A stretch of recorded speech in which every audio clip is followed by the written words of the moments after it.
Imagine, don't be afraid, just imagine that God told you right now that by 12 midnight today, okay, you will be afraid of going to heaven, but he's coming. In any case, whether you are going or he's coming, you people must meet. Because I don't want you to say I'm confessing negatively, you know, believers, the way we think sometimes.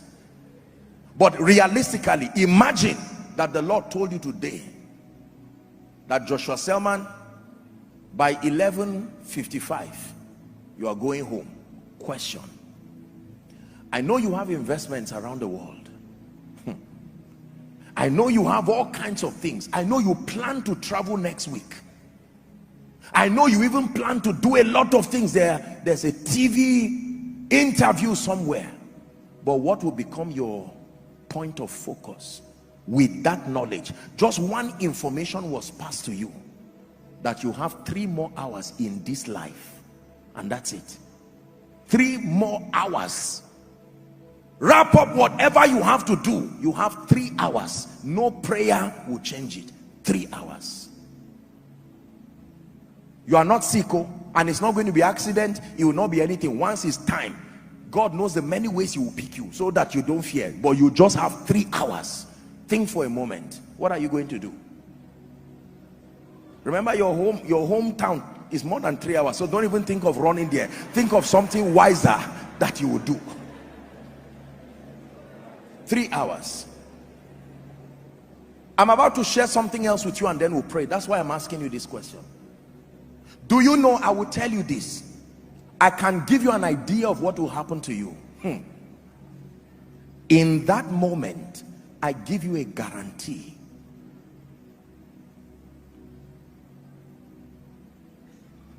Nothing else matters. Nothing else counts. I'm in the presence of my Maker. Listen, when you are right there, you may think of your businesses, you may think of your investments, you may think of your certificates, you may think of your wife, you may think of your husband, you may think of your parents, you may think of your children, you may think of your future and your goals, your plans, your house under construction. You may think of the person owing you and the police case that is still pending. You will think of all of these things, and yet you will be surprised that none of them at that point will be able to bring you satisfaction. Listen carefully. There is only one thing you will be looking for at that point. When you stand with the consciousness that I have only 3 hours to live in this life, there is only one thing you will look for. It is called peace. Write it down. John 14:27, the peace of God. Please write it down. Everybody write it down. Peace when trouble blows, Jehovah sees, Jehovah knows, he's my peace. When trouble blows, Jehovah sees, Jehovah knows. Do you know? Remember, 3 hours to end your life, and yet it is not another degree you want. It is not another political office you want. 3 hours, it is timing. By now it will be less than the 3 hours. It is not whether you like it or not, non-negotiable. 3 hours. Then you will now have the wisdom to look for what you would have spent your entire life really looking for.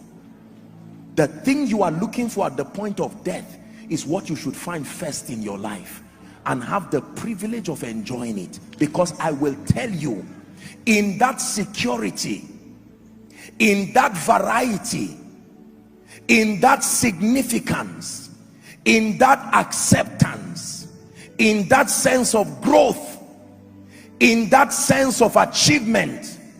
All of them are various ways of saying the same thing.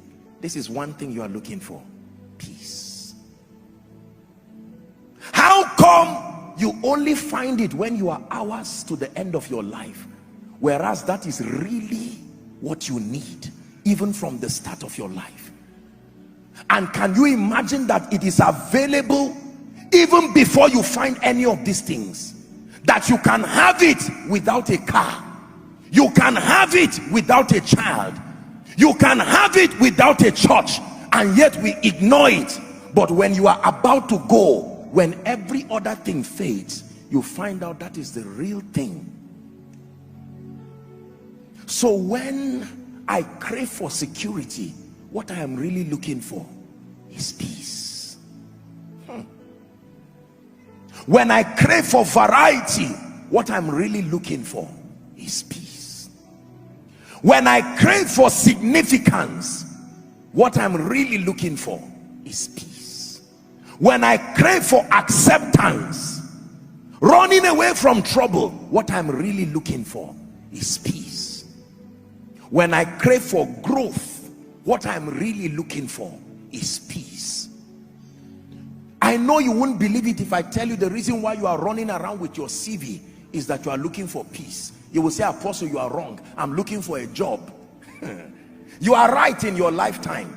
But back to my story, few minutes to the end of your life, you would discover that what you were really looking for was not a job. That what you are looking for is not a travel abroad or a second citizenship.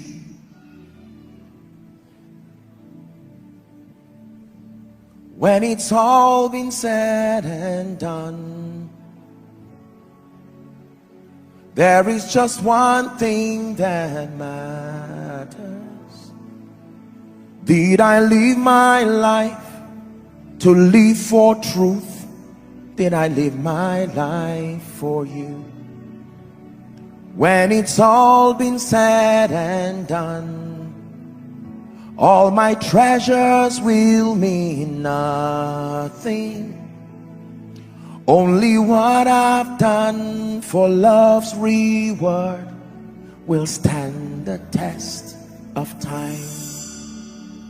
Lord, your mercy is so great that you look beyond our weakness and find precious gold in married clay, turning sinners into saints. And I will always sing your praise here on earth and never after, for you've shown me heaven's my true home. When it's all been said and done, you're my life when life. John 14 and verse 27. Listen to what Jesus the wise has to tell you. Dear one who has been given the gift of life, peace I live with you. My peace I give to you, not as the world giveth, give I unto you. He said, let not your heart be troubled, neither let it be afraid. I have given you something. The fear that comes as a result of lack of a job, I don't mean to get you emotional, but everybody who died in the train that was headed to Kaduna, by the time they left Abuja, they had plans. When they woke up that morning, they said, I will return back in the evening, and when I return, honey, I'm rushing down to Kaduna to do something quickly. I just want to check my building. And they did not know that they had 3 hours left. I know you may not see the wisdom in what I'm teaching you today. I'm not saying you will die, but I'm giving you wisdom that is greater than investments. Wisdom. Can I tell you this? It is a waste of time to suspend your pursuit for peace until you find a house. It is a waste of time to suspend your pursuit for peace until you have children. It is a waste of time to suspend your pursuit for peace until you have money. None of those things have the power to give you peace. I can tell you. They may carry with them expressions of conveniences that may minister security, may minister variety, but security, variety, significance, love and acceptance, growth and advancement, impact and contribution are psychological ways of looking for the same thing: peace. Jesus said, I've given it to you. I don't give you when you finish your degree. I don't give you when you finish your master's. I don't give you when you finish your PhD. I don't give you when you become a professor. I don't give you when you are 60 years. Right where you are, before you even start your journey, you can carry the peace of God. When you find a house, is just an added advantage, but peace is there. Even if the house goes, your peace remains. As God grants you children, you are celebrating the children and dancing, but not without your peace. Can I tell you, no matter what you lose, you did not lose if what you have left is peace. But no matter what you gain, hear me, you really lost if you lost your peace on the way. Many of you start with that gift of peace, you throw it away to look for a wife, you throw it away to look for a husband, you throw it away to look for a job, you throw it away to look for ministry increase. At the end of it, watch what you have: children, a name, a private jet, money in your account in various currencies, a political position, titles, qualifications, no peace. Where did you keep it? And you find out that you left it in 1980. You threw it when you began your journey looking for other things. And at the end of your life, you will say, house, give me fulfillment. And house says, not my assignment. Degree, give me fulfillment. It is not my assignment. All of them will say, my assignment is only to give you success. Once we help you to become successful, our mission is finished in your life. What then gives me fulfillment? Peace. Hear me. The only thing that can give you fulfillment in your life is the peace that comes with knowing that you have lived your life effectively, serving the purposes of God and being a blessing to humanity. Philippians chapter 4 and verse 7. Philippians chapter 4 and verse 7. And the peace of God, which surpasseth all understanding, it says, shall keep your heart and your minds. When you read the preceding verse, verse 6, it says, be anxious for nothing. Anxiety. Nigeria, please look at me. There is such anxiety right now. I want to make it. I want to make sure that things work. And I assure you, by God, God is more interested in your success than you are even interested. The God that we serve is more determined, except that we have been given a wrong narrative that things give success and they also give fulfillment. I am here to tell you, by the authority of scripture and the wisdom of those who have gone before us, that the limit of everything you ever have in your life is the realm of success. When you pass the realm of success, only one thing is qualified to pass with you: your peace. And if you throw it away looking for the other tokens of success, a rude shock will be waiting for you at the end where that line is drawn. My peace I give to you. Let me tell you this, and I submit to you by the God of heaven.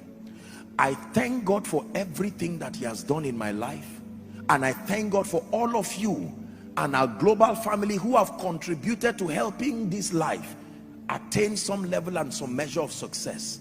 But I thank God because I learned early. Ministry is powerful. It reveals Jesus, but on its own, as an art or an occupation, does not give you peace. I can tell you, Traveling around the world, I don't care whether you go with first class, business class, private jet, it will not give you peace. The same weather will shake every plane. It doesn't matter where you are seated. The plane the space in a first class, business class, economy, if the weather shakes it, the whole plane will shake. If that plane crashes, everybody there will crash.